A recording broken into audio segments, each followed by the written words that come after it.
Hi, everybody. Welcome. Welcome in. We are doing our first official podcast here at Lightworker Community Podcast and Resources over on YouTube. We also have a BitChute account where this will be posted. We have a Telegram account where this will be posted, and eventually there's other platforms that all of these podcasts will be moved to. Today's guest is none other than Rich Lopp. Hello, Rich. Welcome. Hello. So happy to have you. What a beautiful backdrop you got there. And you, Helena, Conrad, of course, is my comrade in arms here. We're creating this podcast together in order to link up like-minded people who are in the spiritual community, who just, want to connect and network and collaborate. And offer services. So today we're interviewing Rich. Basically, what I would like to do in these interviews is just to get to know the light worker. Where did you start your journey from? How did you awaken? How did you realize that you even had a calling? And how has that progressed, I guess, to where you are today? And so, Ju, is there anything you would like to say before we let Rich take the stage?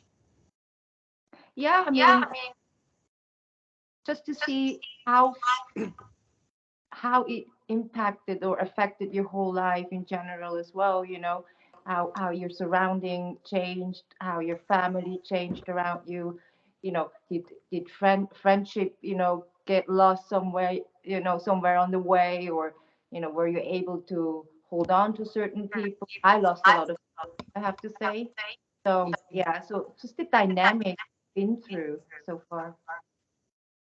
Okay. I was actually one of the textbook light workers that you read about. From the minute I set foot on this planet, I was weird. I never fit in to anything. And I know in today's day and age, that sounds cool and it sounds trendy. But back in the 90s, it wasn't cool. It wasn't trendy at all.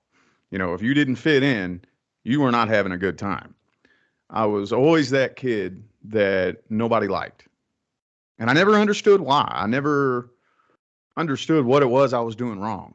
But I was always that kid that no matter what class I was in or who I was hanging around, everybody would always end up surrounding me and bullying me and picking on me my whole childhood. And it drove me nuts. And as I became a teenager, I lashed out and became very rebellious and became a really, really bad kid.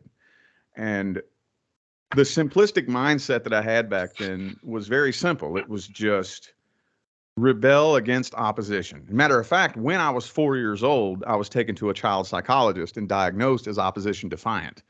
And that really was my mindset. Anything I'm being told to do, I'm going to say F you, and I'm going to fight against you, and I'm going to do the exact opposite. I don't know why exactly, but that was my mentality. And I just kind of became accustomed to being somebody that nobody wanted to listen to. Nobody had any respect for me. If something came out of my mouth, nobody took it seriously. And I mean, that's all I ever knew. But I would have to say that the journey that actually ended up leading me here, it all progressed and life got harder and harder and harder to the point to where in 2015, I lost everything and everything was stripped away from me. And I ended up with nothing to my name but a couch cushion and a blanket. And that was my bed that I slept on up under the Court Avenue Bridge in downtown Jeffersonville, Indiana. And that's kind of where it all began. And I remember my biological father that I wasn't raised with. He was also homeless in this homeless community. And I remember me and him were sitting up under the bridge one day, and he said, "Richmond, you've finally been blessed with nothing." I was like, "What?" He said, "You've finally been blessed with nothing." And to me at the time, that was the stupidest thing that I ever heard anybody say. I was humiliated. This was my worst nightmare come true. And little did I know he was right. I actually was blessed with nothing. And I spent about 6 months living on the streets, eating out of trash cans. One day I just snapped and said, I'm not doing this no more. I don't know where I'm going. I have no idea. But I just took off walking and walked about 20 miles to the downtown area from where I was at that point, and started asking, anybody know where a rehab is? Anybody know where I can go check myself into rehab or something? Because I was a blithering alcoholic at that point too. A half gallon of vodka a day to myself, sometimes more. And the people that I would ask on the streets, they would all say the same thing. No, you need the healing place. And the healing place was this homeless shelter / recovery program in downtown Louisville, Kentucky. And it was mainly alcoholics and addicts, but also homeless people too could, first come, first serve. You could get a bed. But if you signed up to be in this program, they put you in this detox facility for 7 days or whatever. And then you commit to this program. And it's basically like boot camp, basically. And I'll never forget the first day they let me up in there. And I looked around, there was, maybe 100 bunk beds, and there were 100 other guys, this big open room where you had to go to the bathroom and shower in front of everybody. And it smelled like stinky underwear and feet, and I thought, thank you. I have hit the lottery. I was so grateful. Right. And I thought, wow, that's weird. You always hear people say, you don't know what you have until you lose it. You take everything for granted. You don't know what a blessing it is to just have a roof over your head and whatnot. And I was one of those types of people that I would hear people say that, and I'd be like, yeah, whatever. I would never. And now I'm living that firsthand. Like, I know what it's like to, I mean, just to be able to take a shower. The whole time I was homeless, I had maybe 3 showers in 5 months, And so anyway, so here I am. I can smell from it the from bottom. here. What's up? I made a joke. I said I could smell it from here. Yeah. And so here I am working my way up. And I left that because that place wouldn't let you work. You had to commit to this program for like 6 months, which you had to wake up at 5 a.m. They're flipping the lights on. Everybody up now. You got to make your bed all nice and tight. And then you got to walk 5 miles to this church to attend these drug classes and stuff. But they wouldn't let you work. So I ended up finding out about a transitionary home that I could go sign up at this transitionary home, and they would make you sign a pledge. Within the first 14 days, you got to start looking for a job and trying to pay something towards the rent. So I said, okay, I signed that pledge, walked right down the street to the temporary service and got me a job working at a concrete factory, and started working immediately. And during this point, like in my free time when I had nothing to do, I would go to McDonald's and use their Wi-Fi to play around on YouTube. And if I had $1 on me, I'd buy a little drink and just sit there and keep refilling it and sit for a couple hours using their Wi-Fi. And that's where one day I accidentally stumbled across a law of attraction video. And I had never heard of that at the time. I thought, what does that mean? How to attract women, something like that. I didn't know what it meant. So I clicked on it, and it was this. And as a matter of fact, the title of the video was, I saw the law of attraction in my NDE. So this lady apparently had a near-death experience, and on the other side, she saw how the law of attraction works. And I became hooked on it and addicted to it. I was like, what? Are you telling me that I actually have the ability, just by changing my mind and my mindset, to get out of this, living in homeless shelters, living on the streets and living in poverty, to like basically creating anything that I want? If I was in any other scenario in my life, I wouldn't have paid attention to it. I would have said, that's stupid. And I would have brushed right past it. But here I am living in this transitionary home. I have nothing left to lose. I'm at the bottom, the pits of desperation where what do I have to lose? You know, my whole outfit was a donation clothes. You know, I don't have anything to my name. What do I have to lose? I'm going to try it. If this is real, if this is legit, watch me. And that's where it began. That's where it began. And from that point forward, I just became like obsessed with learning how this works and figuring out how to improve my life with it. And I dug a really deep rabbit hole. You know, I was so obsessed and so just driven to figure this out. And then I ended up attending at one point a mind mastery school that was actually founded and taught by a former NASA scientist who teaches little tips and tricks and actually breaks it down and explains the science behind how it works. Right. And once I started applying that, that's when it really took off like a rocket. And I ended up, long story short, deciding I'm going to manifest my own business. You know, I've done all this. I've gotten up out of the rock bottom, got me a little job, got me a little apartment. Life is good, but I want to take things to the next level. So I said, I'm going to manifest a business where I sit at home and work on the internet and make 6 figures a year. That was all I cared about, honestly. And this was about a 1.5-year process before, long story short, the universe had something in mind for me that I never in a million years would have ever guessed or agreed to do.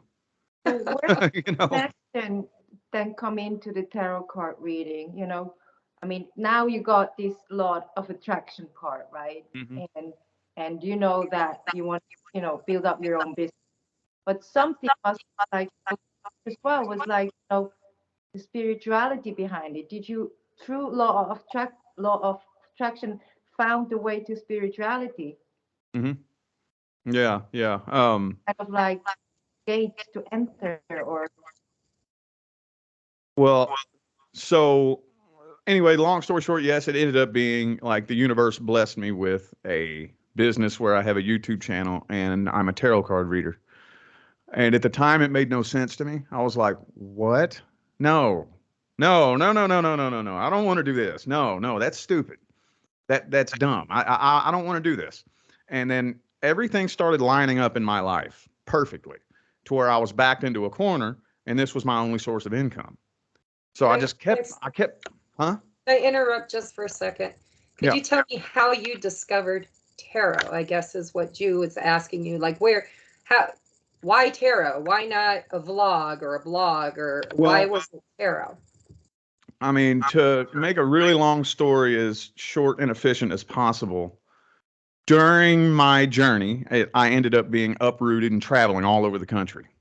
And during my travels, I ended up connecting with somebody that at the time was the most intense connection I have ever felt in my life.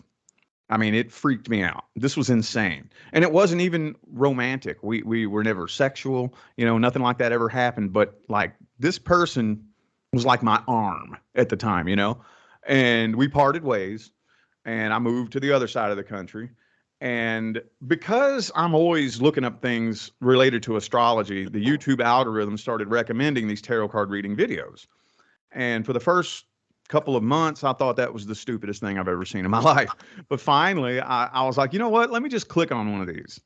And I clicked on one and it told the story of that connection that I experienced with that person. So just like everybody else, I dove in and got addicted to it.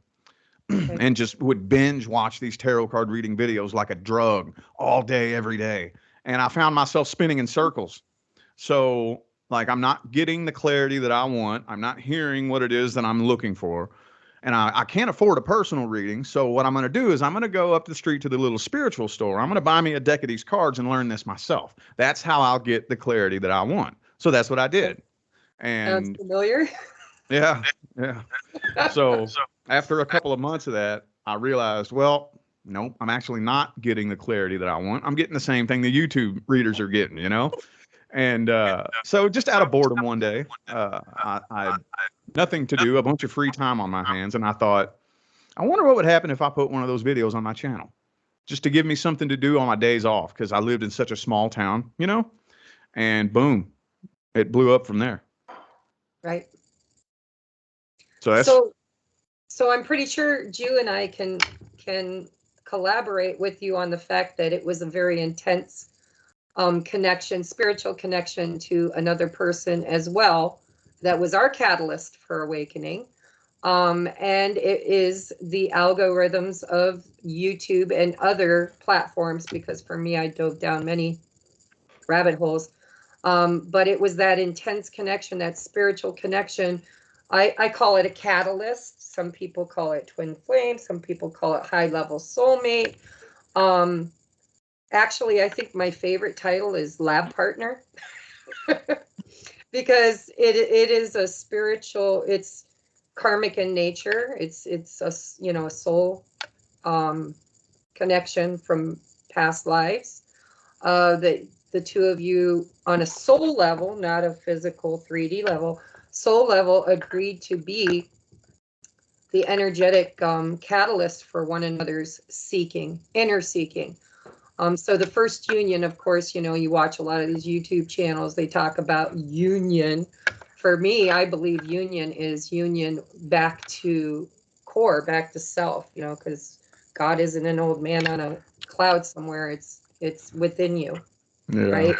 And so, you know, would you say that this intense connection you had brought you, back to seeking inside instead of outside of you? Yeah, yeah, that was a big part of it. Was it shined a big spotlight on what a problem that I had, which is the same problem that most people have, and that is emotional codependency. Right. I'm very lonely and empty and needy, and I feel like I need the right person to love me. And that's Right. going to make me feel better about myself. That's going to validate me. That's going to prove to me that I'm worthy whenever the right person loves me. And this shined a big spotlight on that. Mirror. You know? Mirror. Yeah. That's why they call it the divine mirror. Mirror. And so a lot of people look at that catalyst or that other person as, you know, that's what I'm looking for. That's what I need. That's what's going to validate me or make me feel right about myself. But really all it is the mirror. It brings you right back to you. And so I think that's how spirit connected us, or connected you and I at least, is we both, I believe, come from that same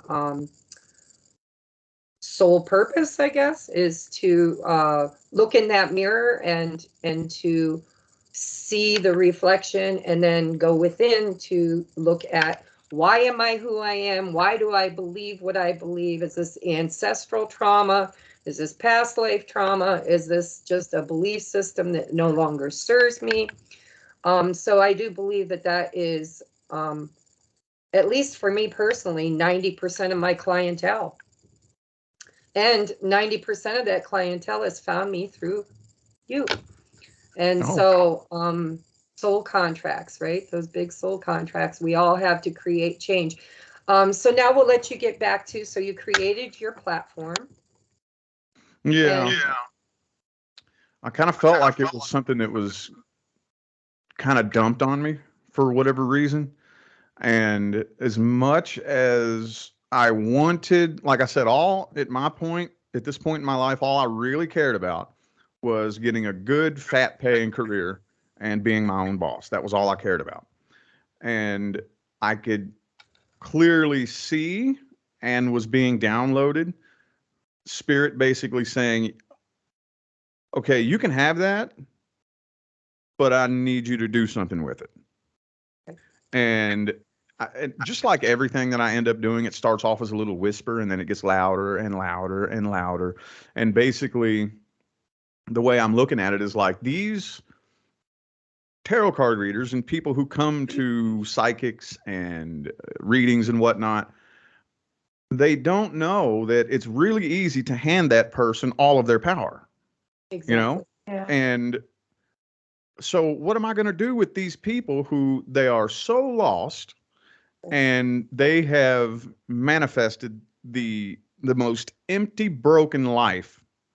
And that's basically all they did. They've manifested this life that's hurting them so bad. They've manifested all that. And now they're coming to me expecting me to just tell them that something good is going to happen to them. And it's like, Right. no, I can't do that because that's not the way it works. Up to this point, I've dedicated my life to obsessively learning how to uncreate all that and start creating a future that aligns with my highest good in your wildest dreams, basically. So I started getting the download. Well, you need to start explaining that to these people. They come to you for a tarot card reading, and you need to start teaching them, at least planting some little seeds in Right. their mind of, well, this is how this situation was manifested. And if you want to unmanifest this, no, nothing, your wildest dreams are not just going to come knocking on your door. But Right. here's how you can get on the path to start making that happen. And over the last 4 years, and still continuing to this day, my job, I feel like, is crafting the basically the art of mixing the two. Tarot card readings, people come in, they have no idea that everything that they're experiencing in their life was a manifestation of something wrong inside of them. So how do I deliver that message to them in a way that they'll accept it? And from that point, what they choose to do with it is up to them. But how do I at least plant the seed? And that's what I feel like my job is. Yeah, Yeah, I agree. I give tools, and they have to choose which tool is the right tool for them to do it. The way it works for me or for you doesn't mean it works for someone else, right? But what we can do is offer them different tools, and then go, and then they have to still go inside and find out what is the right tool for me now to get to the next step, right? hmm Or like she just said, I can guide them to somebody else. Like I'll guide them to Tracie or to like my buddy Case Parks from Everyday Masters who can, do energy healing on you. Like maybe my message is just something that doesn't resonate with you, but in my opinion, a big part of my job as a light worker is, well, if I don't have a tool that you feel could help you, maybe this person does, and just guide them in that direction. That to me is just as important as everything Well, else. that's the connection, right? It's the Yeah. light worker connection. It's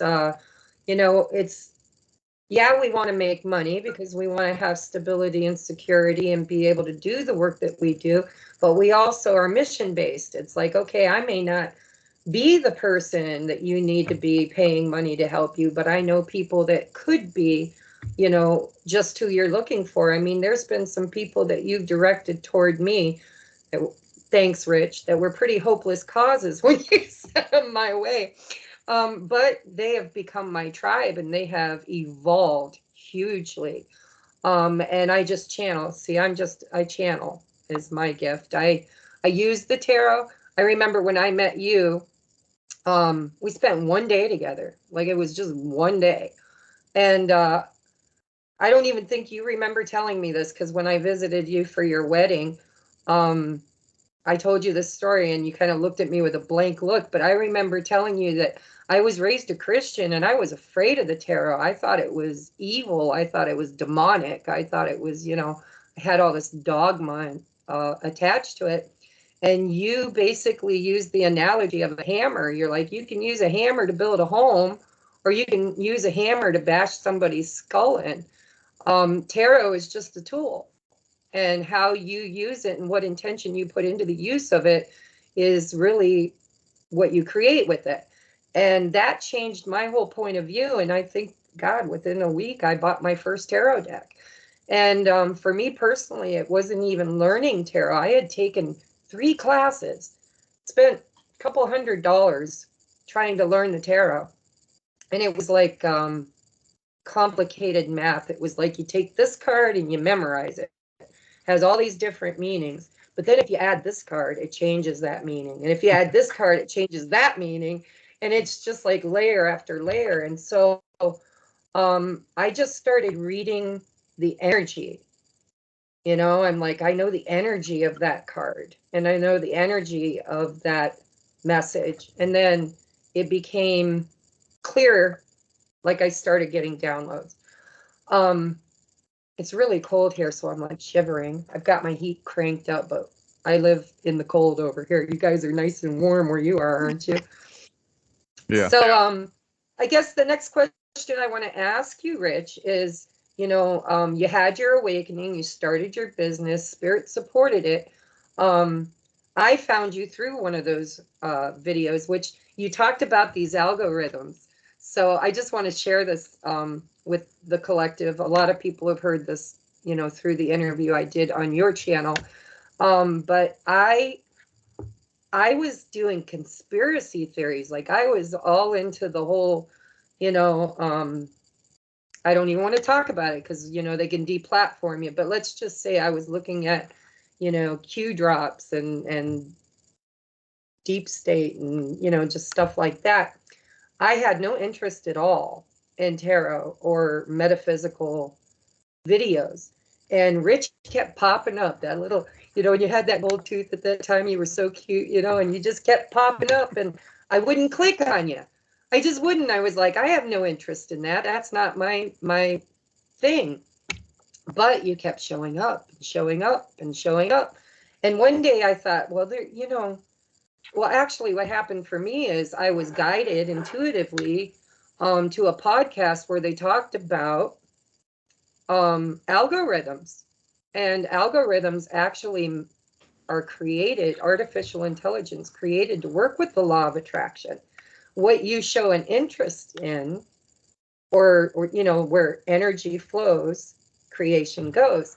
And so, there's some really smart people out there that monetize that shit and created these artificial intelligent algorithms.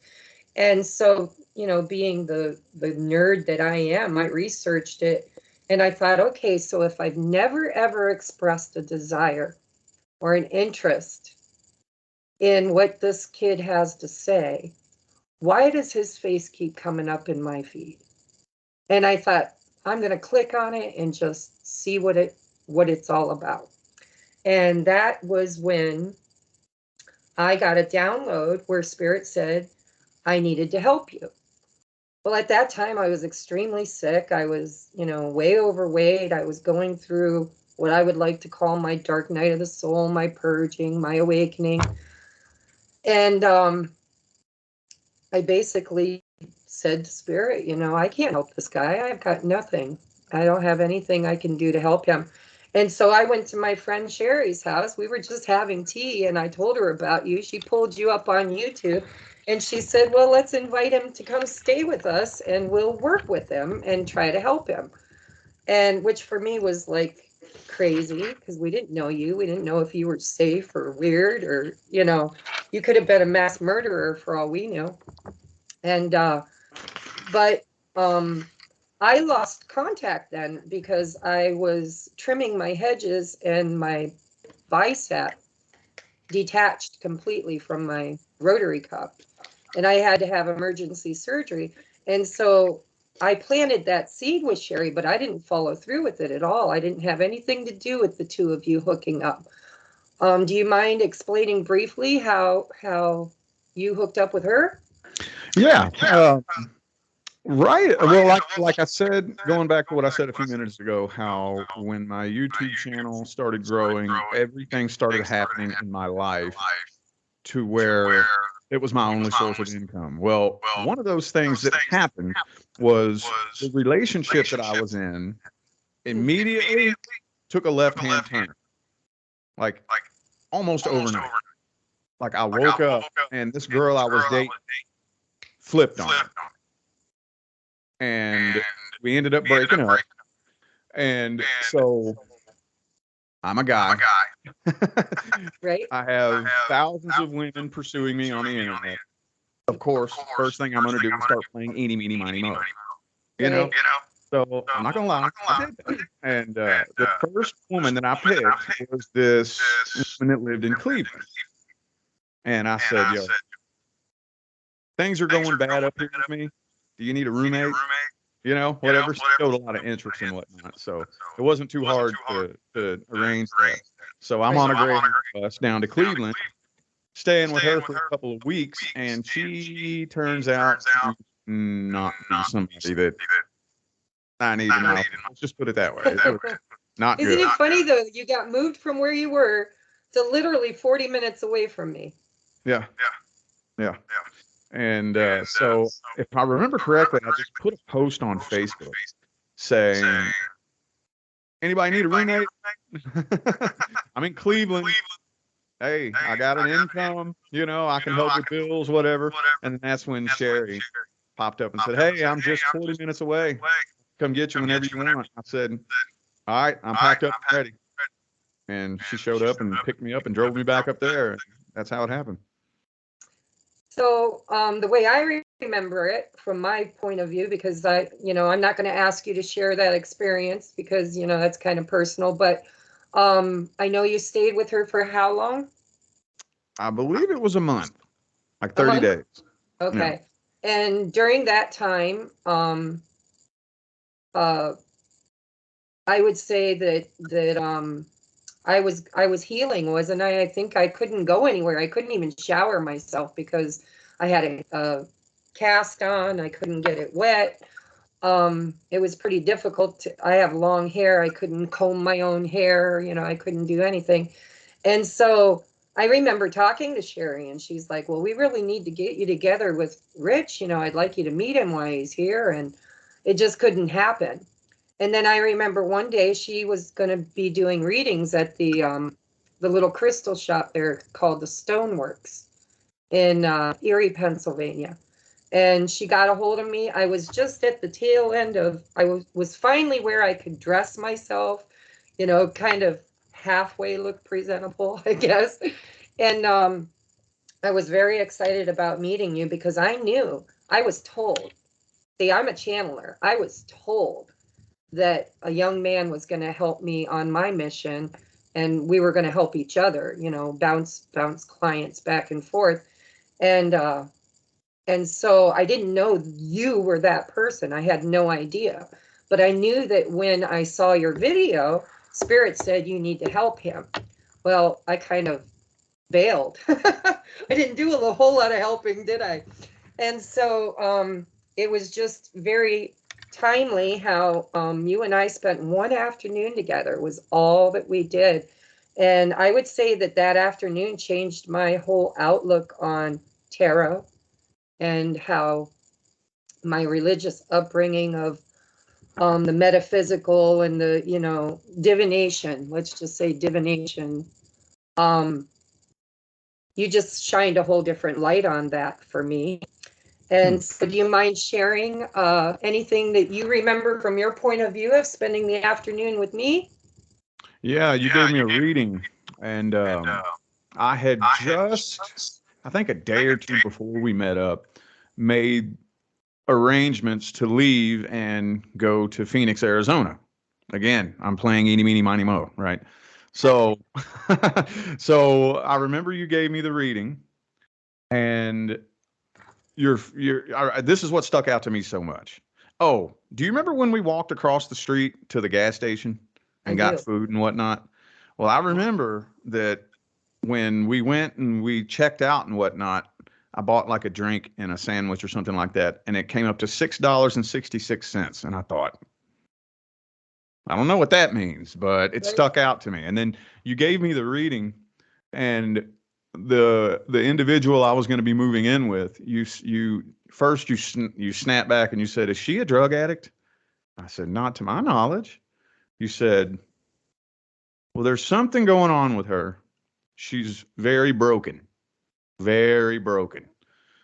You're not going to be there long. You're going to show up. Things are going to start. They're going to get really bad really fast. And you're going to end up leaving." And I kind of thought, she don't know what the hell she's talking about. How's she just going to tell me that? And I'll be damned. It happened exactly the way you said it was going to. So that's the biggest thing that stuck out to me of us hanging out and talking and whatnot. And I was like, whoa, that was legit. It happened exactly the way she said it was going to. Well, I remember sitting in the back room. Remember, it was kind of dark, and we were sitting in that back room alone together. And I remember removing what I believe was negative attachments from you. Do you remember that? I channeled for you a little bit. I don't remember what about. I mean, that isn't what stuck out to me, but what stuck out to me was that you had some, we get hitchhikers, I guess I call them, spiritual hitchhikers. And their thought forms a lot of times, a belief system that we have about ourselves, usually negative thought form. And because in this law of attraction, we are powerful conscious creators, right? Or unconscious creators, depending on our level of awareness. And so on your journey, you being in the unconscious state had created fear attachments, which were constantly pulling at you, trying to bring you back to where you started instead of allowing you to progress to where you were meant to go. And, I do that a lot with clients, but it doesn't stick. It doesn't have sticking power unless the person is educated on how to clear their own energy and to remove those, And I think we talked a little bit about that, but I remember you smoked a lot. I remember we kept going outside in the cold, sitting in the back parking lot while you smoke a cigarette. And we just talked, like we just connected. I felt like I met somebody I had known forever. Like we just kind of clicked. And the funny thing was, I remember you saying, it's funny that we meet right before I'm leaving. And so I think that I don't think you needed much. I don't think you needed much at all. You just needed to know that you were going in the right direction and you were meant to touch me in a way. I created my YouTube channel. I learned to read tarot. I started saying that before. It was like a memory. It was like I started remembering, like maybe in a past life, I already knew how to do all this. But meeting you changed the course and direction of my gifts. I mean, I was born as a medium and was able to, talk to dead people. That was pretty much my only gig. And so tarot was just a new tool that you introduced me to, and it's benefited me in my mission a lot. So, Ju, is there any questions that you would like to, ask to progress him further on this? Because I just wanted to talk a little bit about how we met, because a lot of Rich's clients are also my clients, and they met me through him.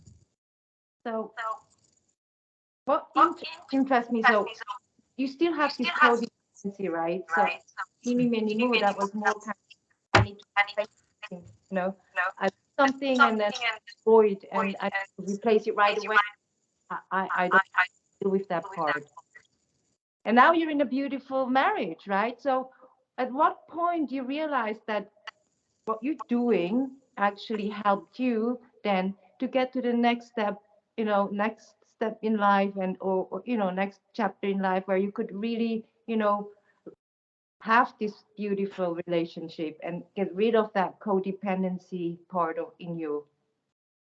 It actually was, I was put in situations that kind of forced me into it, because everything kind of linked up all together. It was right around the time that I connected with the woman and made the decision to move to Phoenix. And I don't remember what brought it up, but I had to admit to myself, wow, I really am codependent. And then I ended up obviously going to Phoenix. And long story short, for the very first time in my life, met and was in a relationship with a certified narcissist. Like a real one. I had never met a real one. You always hear people slap that label on people just because they don't like them, but I met a real one. And at that point, I said, you know what? I'm done. I'm done. I don't want nobody coming nowhere near me. Stay away from me. I'm good. I'm done. I'm just going to be alone for the rest of my life. There's nobody out there for me. And you know what? I'm fine with that. I'm cool with that. And it was that abusive relationship that I was in, like with the most toxic, sick person I've ever met in my life, that clicked it to where I shut the door on it and I said, I don't need nobody. Don't want nobody. I'm good. I'm fine. And then I spent about 6 months by myself, just really healing all that and thinking, no, you know what? I'm good. I'm fine.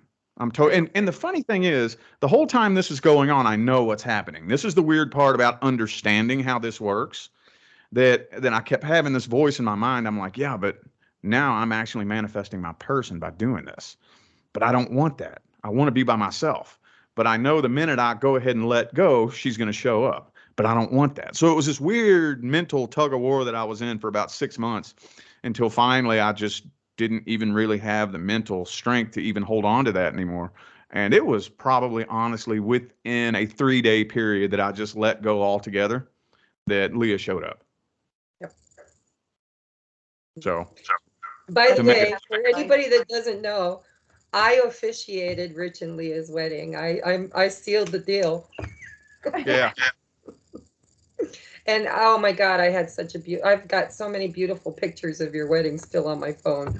So, but so tell us a little bit about that. So how did you meet Leah? Now that's another interesting story. That a part of my routine at this point in time, after I left Phoenix, I was living with a friend up in Idaho, which was weird because that was this. Remember how I told you I had that connection with that person? I was living in a town called Pocatello, Idaho. And the way I was introduced to the tarot was she had a friend come to visit and she said, I'm supposed to read for you. I didn't know what that meant. So she gave me my first tarot card reading. So I leave this town, go up to Maine. Long story short, I end up looping back around and living with this woman who gave me my very first ever tarot card reading. And yeah, it was so strange. So I'm living with her and obviously doing my tarot channel. I'm reading for a living at this point. And part of my routine, part of my daily routine was I had the secondary channel that wasn't monetized. It's just a channel that I would get on it in the mornings and just chat live with subscribers just to start my day. And after several months of this, I started getting bored with it. And I kept getting this weird nagging feeling to chat live on Instagram. And this is weird to me because I don't like Instagram. I really don't. I still to this day don't like it. I rarely ever post on there. I try to, but I just have never been an Instagram person. I just don't like it. I've So never been attracted to it either. yeah. So I'm like, why in the world would I chat live on Instagram? What? Why would I be thinking about this? I don't watch Instagram live chats. I don't know anybody that chats live on Instagram. Why am I being told to chat live on Instagram? So I fought it and fought it. And finally, I just said, you know what? Just to get this itching, nagging feeling off my chest, I'm going to chat live on Instagram. So that's when I started chatting live on Instagram. And I didn't know that you could actually bring people on the video with you. Like they could request to be on video with you and you click it and they come on and it's a split screen and you can sit and talk to them. So that's what I was doing. And I think I did this maybe 1 or 2 times and Leah requested to be on and she popped on and we had just like a little, I don't know, 5-minute conversation, if that, maybe 2 or 3 minutes. And I was like, I didn't say this, but I'm thinking, you look so familiar. Where do I know you from? You know? And I'm thinking, I didn't, near the end of the conversation, she said, can I FaceTime you? Can we FaceTime sometime? And like I said, at this point in my life, nobody's allowed in my life. No, I was turning women down left and right. Nope, I don't want nobody. Everybody leave me alone. And I was like, yeah, we could FaceTime, which was weird. I normally would have said no because she just looked so familiar, And then from that point, we were just FaceTiming all day, every day. And then she finally, after about a month of us just FaceTiming, and we met up one time down in Salt Lake City, Utah, where we met for the first time in person. Then a couple of weeks after that, she decides to quit her job, throw everything away that she owned, except for what would fit in the back seat of her car, and drive 950 miles to live with me in hotels. And Wow. that's how it started. That's love. That's love, right? So do you think you met her on on the astral plane, like in a dream, where you actually the so you have lucid dreams where it's a different astral level than it is when you astral travel, right? So when you meet someone in a dream, it actually comes back afterward like a deja vu, like really you met, you think you know that person. So Hmm. could it be that you maybe once one in a night gone through, this plane, astral plane, and met her there and knew that she will, approach you? It's very possible, and it's so funny that you asked that question because just this morning I woke up from a night of very vivid dreams that I really don't remember. I just remember that while they were happening, they were vivid, and everybody involved in the dream were people that I've never met before. So I'm thinking, isn't that strange? How can you dream about people that you've never met? And I was just thinking that this morning. But to get to the question, it wouldn't surprise me. I mean, it's very rare that I actually remember what my dreams are about. Like as I'm waking up and tuning in and getting my brain fired up to tune into this reality, my brain can't fit both experiences in at the same time. So it gets pushed away and I don't remember. I will forget within the first half hour after I'm awake. I totally forgot what I dreamed about. So I can't answer that as a direct yes or a direct no, but it wouldn't surprise me. So it Wouldn't is surprise it is stored in your subconscious. It's not conscious, right? Dreams are stored in your subconscious. And me, so what it is actually is your soul is preparing you for something coming towards you, either as a warning or as a preparation for, hey, pay attention then when this phase turns up and you get this feeling of, oh, somehow I feel like I know this person, that you don't let go. And you said, like, yes, in a time where you were like, oh, absolutely fine with not having anyone in your life, that you don't miss her, that chance is not missed for you, right? me. Hmm. So it's all stored in your subconscious. It's just consciously you're not supposed to remember, but it's all stored in your subconscious. And I get this, so just a channel that stuff right now. So I get the strong feeling that you met her in a dream and it prepared you to not reject her, you Hmm. know, in your ego state, right? So that's why you had this feeling of remembrance. Right. I believe Well, you. Dolores Cannon also talked about, she does that or did that quantum healing hypnosis technique. And she did a lot of sessions with people that have soul contracts. I mean, it's like some are starseeds. You might have come from the same astral place, because we're multidimensional. It could be interdimensional. It could be another star system. It could be, part of your ground crew, right? Someone who is in contract to meet you and cross your path in this lifetime in order to support you on your mission to be that, power dynamic in order to create. And so that's what I feel. I feel like, Jew met me through, was it Rich? Did you say it was Rich? Yeah, that was it too. So I was big into card reading, tarot card reading. Obviously, that popped up, but I was also to collecting like and and With you. um, going into history, ancient history, and the knowledge that, but obviously all like that thing, right? At some point, it's all about spirit, right? Science as well, religion, everything comes back all together on top of the pyramid. So I didn't watch many card readings, but you popped up at some point as well for some reason, and it was one reading where you introduced Tracie, and I was like, why I'm watching him and now she comes up. It's like, and then I felt that, and I was on this twin flame label, whatever, obsession kind of thing, and she offered these twin flame readings, and I was like, okay, I feel like I want a reading from her. But it wasn't really much about twin flame. It was more like I felt a certain connection to Tracie, right? To you. And so yeah, but it was through your channel. Hmm. Yeah. Yeah, a lot of my clients actually, you know, I save the emails because someday I'm going to write a book. But I get these emails where people say, you know, I really don't even want a reading, but I'll pay the $150 because I need to meet you. I need to meet you. I saw you on Rich's podcast, or I saw you on Rich's channel, or Rich gave you a shout out.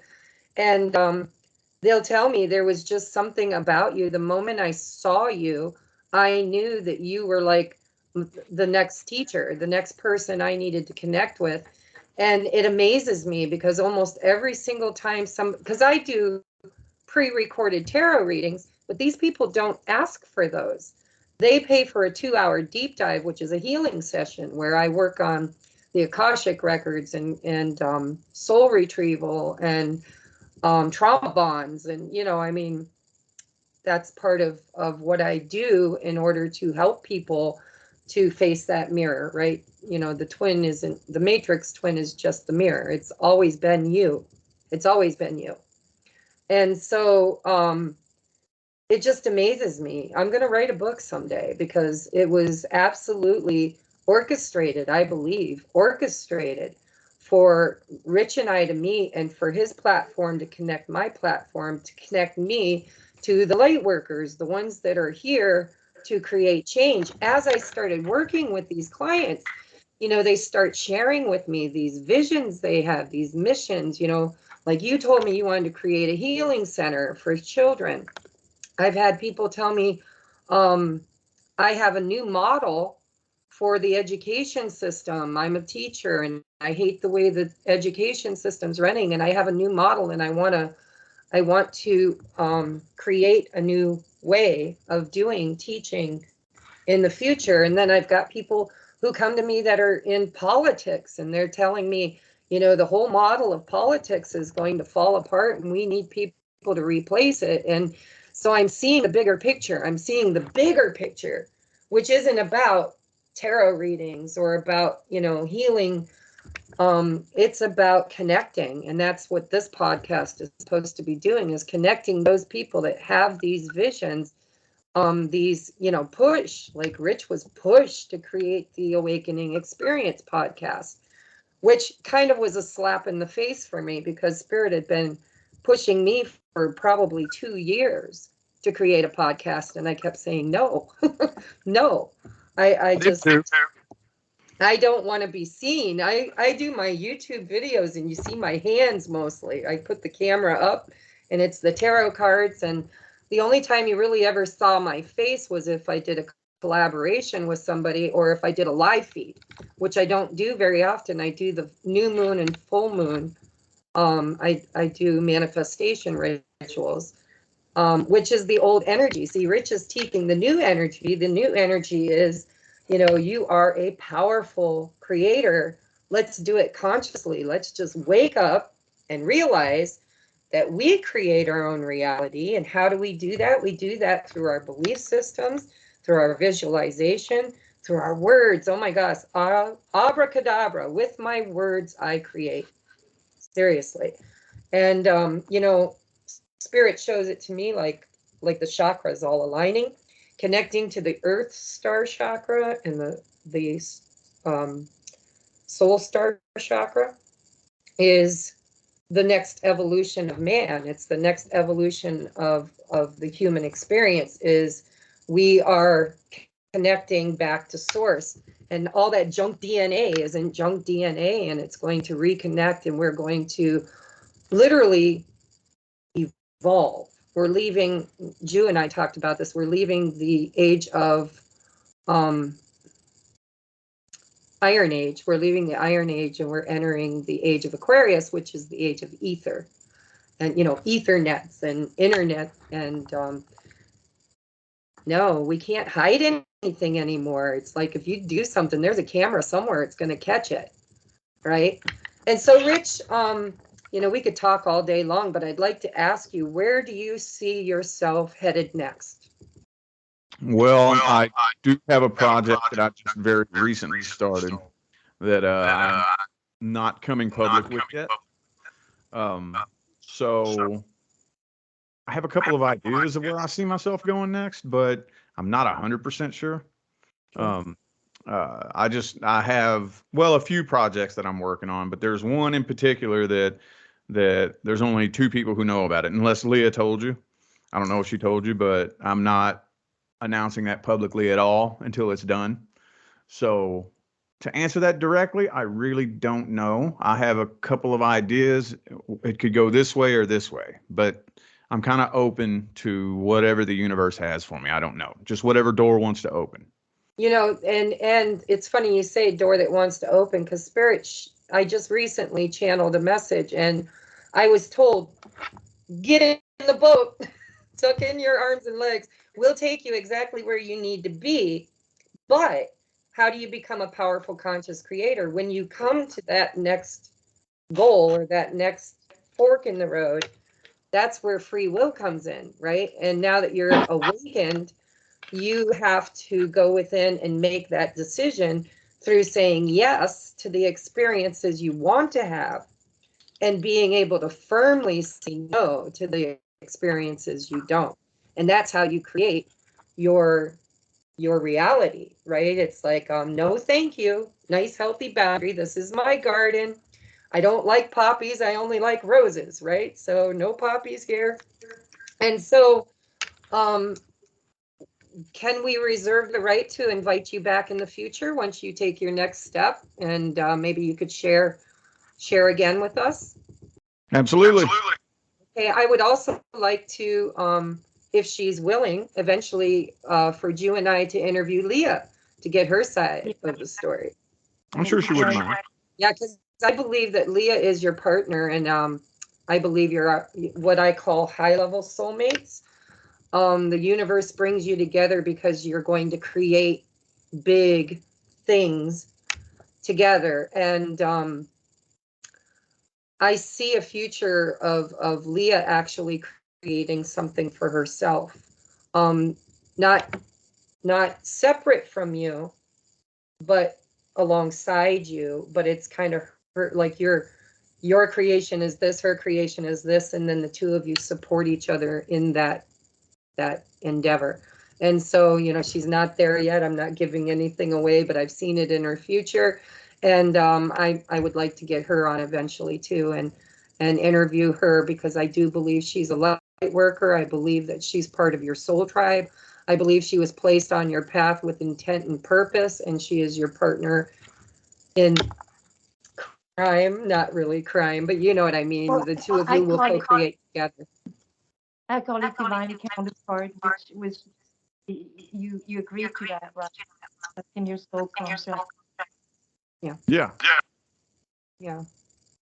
So we're going to have to wrap it up. We are at 58 minutes, and we need to keep it at least to an hour, or people get bored and go off and, you know, fall asleep on us. But Rich, I am so grateful for you, not just for coming on today, but for being a part of my journey, for being a part of my life. I look at you like family. I really do look at you like family. And to be honored to officiate your wedding was just remarkable. I remember following you around with my camera. So he paid for a photographer. He didn't even need one, because I followed him around and took every photo that the photographer took. They turned out pretty damn good too. So I can't wait to your next chapter. I can't wait to have you back again. And Ju, is there anything you'd like to wrap up saying? No, thank you for coming on, taking the time. We know you're busy, so thanks a lot for that.